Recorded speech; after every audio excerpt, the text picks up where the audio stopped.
नमस्कार। आज फिर एक नए टर्म के साथ मैं आपके सामने उपस्थित हूँ। हम ये 3-4 चीज़ें जो कोल्ड वार का बहुत हम लोग प्रयोग करते हैं, न्यू कोल्ड वार में कमी, देतांत, ये जिसे तनाव शिथिल कहते हैं, उनकी हम चर्चा करेंगे और जो इससे रिलेटेड टर्म्स हैं उनकी बात करेंगे। आमतौर पर आपने बुक्स में ये कहीं पढ़ा होगा कि कोल्ड वार का प्रयोग सबसे पहले जॉर्ज ऑरवेल एक्चुअली ब्रिटिश शासन के दौरान एक अधिकारी थे।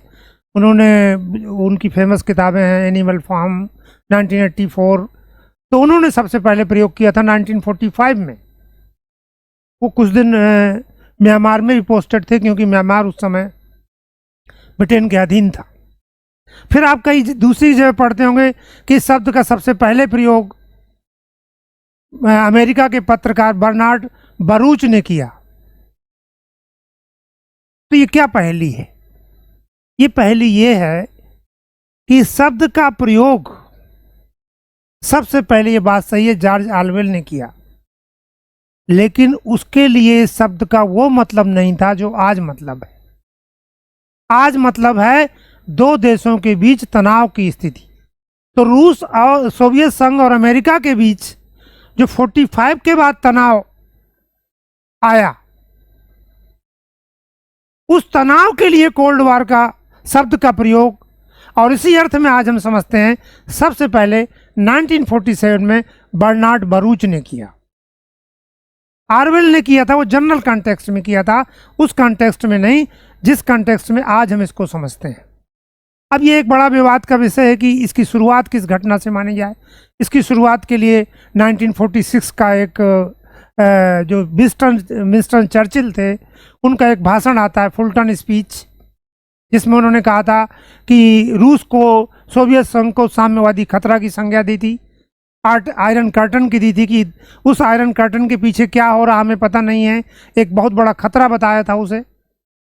अपने को खुला लोकतंत्र कहते थे और उनको साम्यवाद। तो साम्यवाद और पूंजीवाद देशों के बीच वैचारिक जो तनाव हुआ और पूरी दुनिया के नवोदित राष्ट्रों पर प्रभाव जमाने के लिए जो प्रतियोगिता चली, उसको शीत युद्ध कहा गया।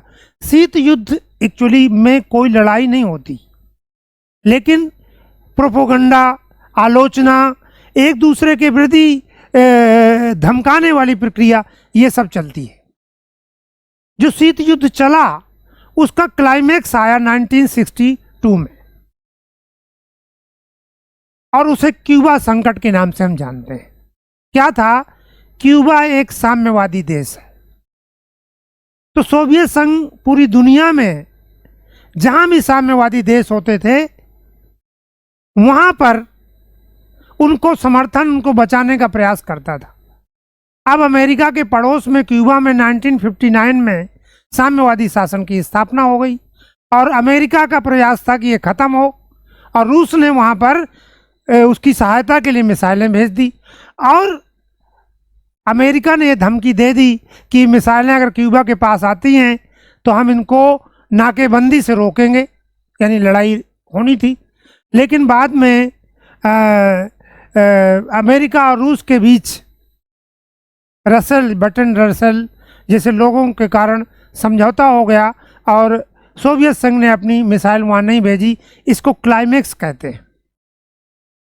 जब शीत युद्ध में तनाव में कमी आती है तो इसको एंड ऑफ कोल्ड वार नहीं कहते, उसके लिए अलग टर्म है, देतांत। ये फ्रांसीसी भाषा का शब्द है, DENTE, देतांत। देतांत का मतलब है तनाव में कमी होना, इसीलिए इसको हिंदी में कहते हैं तनाव शैथिल्य। खत्म नहीं हो, एंड ऑफ कोल्ड वार का मतलब है कोल्ड वार अब नहीं है।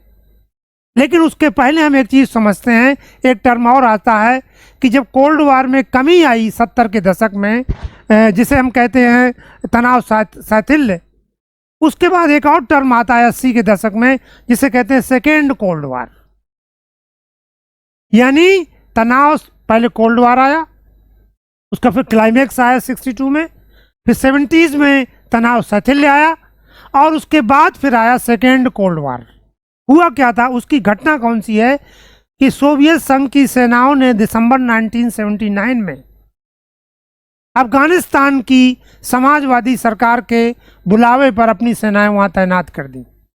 अमेरिका ने माना कि ये दक्षिण एशिया और एशिया में अमेरिका के प्रभाव में कमी करेगा, अतः उसने पाकिस्तान को साथ लेकर तालिबान को तैयार किया, उसको प्रशिक्षण किया, और वो कहानी है आप जानते हैं। इस घटना को में से जो तनाव पैदा हुआ साउथ एशिया में, उसे हम सेकेंड कोल्ड वार के नाम से जानते हैं। तो सेकेंड कोल्ड वार का संबंध दक्षिण एशिया से है, अफगानिस्तान से है। इसके बाद 91 में जब सोवियत संघ का विघटन हो गया, डिसइंटीग्रेशन हो गया, उस घटना को हम कहते हैं कोल्ड वार का अंत, शीत युद्ध का अंत। यानी शीत युद्ध में एक जो पोल था सोवियत संघ का, वही खत्म हो गया। यहाँ पे मैं आगे बढ़ने के पहले एक और छोटी सी चीज़, एक अमेरिकी विचारक हुए हैं फ्रांसिस फुकुयामा। जब सोवियत संघ का अंत हुआ तो एक्चुअली वो एक देश का अंत नहीं था, साम्यवादी समाजवादी विचारधारा का भी अंत था, क्योंकि उस विचारधारा का गढ़ भी यही था।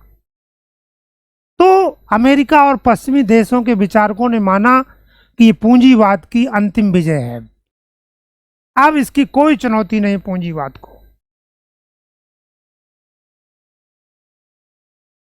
और इस घटना को, इसके बाद जो पूंजीवाद अमेरिका का वर्चस्व आया, फ्रांसिस फुकुयामा ने एंड ऑफ हिस्ट्री की संज्ञा दी।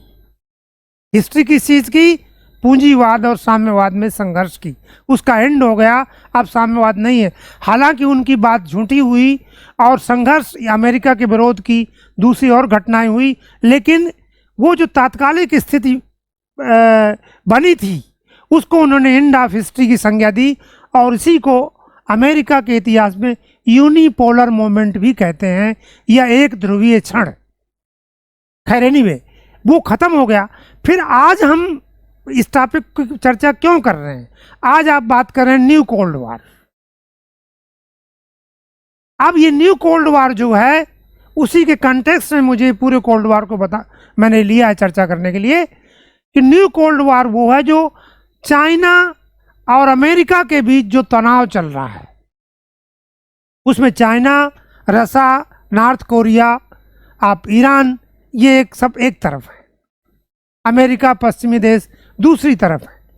जो ये तनाव हुआ उसको चीन कहता है कि अमेरिका की कार्रवाई कोल्ड वार मानसिकता से आधारित है। कोल्ड वार की मानसिकता पर क्यों? वो यहाँ पे ताइवान में आ जाता है, वो जापान को मदद कर रहा है, साउथ चाइना सी में अपने पोत भेजता है, तो या क्वाड का गठन करता है, या ऑकस का गठन करता है ऑस्ट्रेलिया और ब्रिटेन के साथ मिलके। तो इन कार्रवाइयों को चीन कहता है कोल्ड वार की मानसिकता से प्रेरित है। तो उससे बात अब उठने लगी कि जब ये कोल्ड वार की मानसिकता से प्रेरित है अमेरिका की कार्रवाई, तो क्या हम न्यू कोल्ड वार में प्रवेश कर गए हैं? इनके बीच जो तनाव चल रहा है वो न्यू कोल्ड वार जैसा है। अभी ये तो नहीं कहा जा सकता कि ये न्यू कोल्ड वार है, लेकिन अगर ये तनाव लंबे समय तक चला तो ये टर्म जो अभी यदा कदा चर्चा में है, उसी तरह कोल्ड वार की तरह, सेकेंड कोल्ड वार की तरह एक स्थायी कॉन्सेप्ट बन जाएगा। Thank you.